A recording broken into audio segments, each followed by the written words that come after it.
Oh, hey, hi. So here's the deal. Today, we came over here to, I had to come over here to the UPS place here. And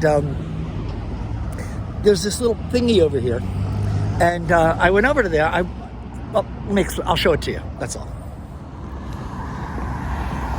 So across the street from the UPS place, here at the Cahuenga and Franklin, is this island. Now, I've known it as like the gateway to Hollywood or something like that. It's got a sign up for it. In fact, I'll head over here and show it to you. So there's this island thing here. But as we come into this, here's what brought me to this. Yesterday, when I was at the UPS store, I popped over to here. You know how the universe talks to me. And I came here, and as I'm walking around, just looking around here, going, this is interesting, because this used to be a homeless encampment, a number of things. And that's when I saw that.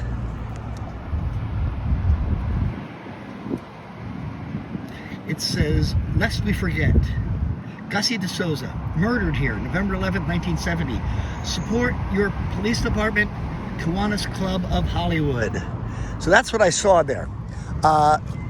So I went online, and I tried looking up some stuff using the name, trying to think of different ways that I could word it specific, and I got no hits at all. I couldn't find anything about this. So this is what it looks like. This is you're coming down Cahuenga here. And there's this sign here, the Gateway, Hollywood Gateway sign. Erected in 2006 by the Yucca Corridor. That's where I live. I live along the Yucca Corridor. So it goes into some details there. This is the memorial, part of the Memorial Byway. It's all this really lovely stuff. And it's this island here. Now, the thing about this island is it was a homeless encampment, which is why this gate is up. Prior to that, it was a lovely little garden thingy. For a short time, it was actually an outdoor sushi restaurant, which is interesting and a little weird at the same time. But anyway, there's this little pathway here, because people were camped out here, but this path has been here apparently. Someone with a small penis. Oh. Wow.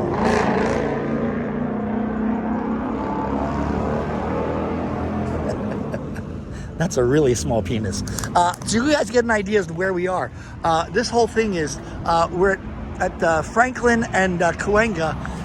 And if you look over there,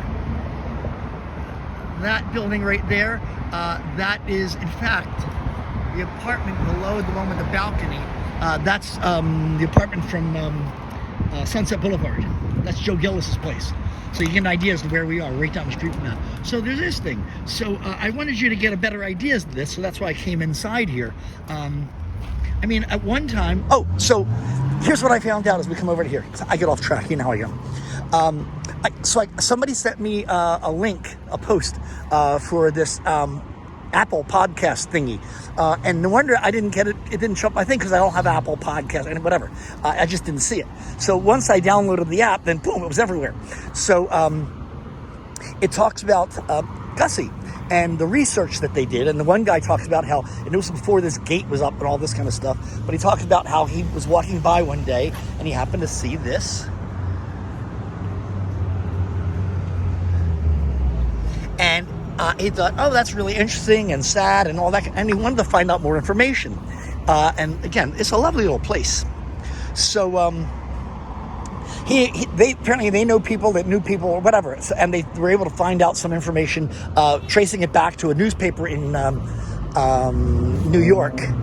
And I think I wrote some of this stuff down and I probably forgot it, knowing me. No, I didn't. Oh, surprise.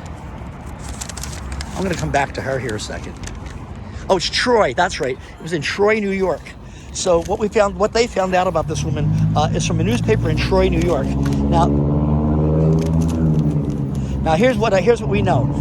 Gussie De Souza was either 68 or 72 years old, because there was no definition about that. She was living in the area here and taking night classes at Hollywood High.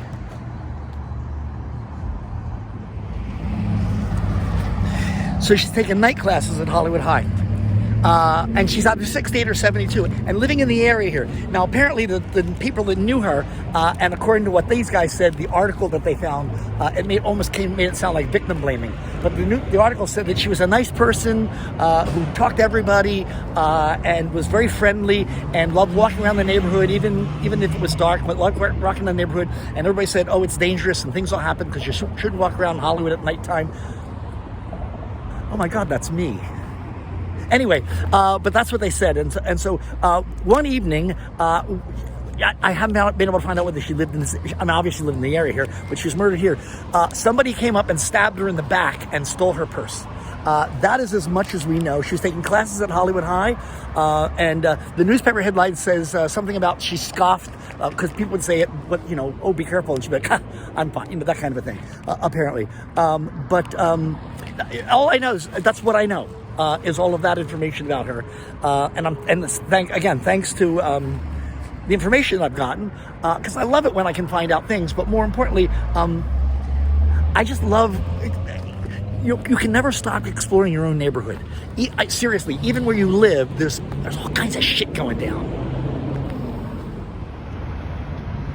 So you've got the Hollywood sign, part of it way off in the distance, right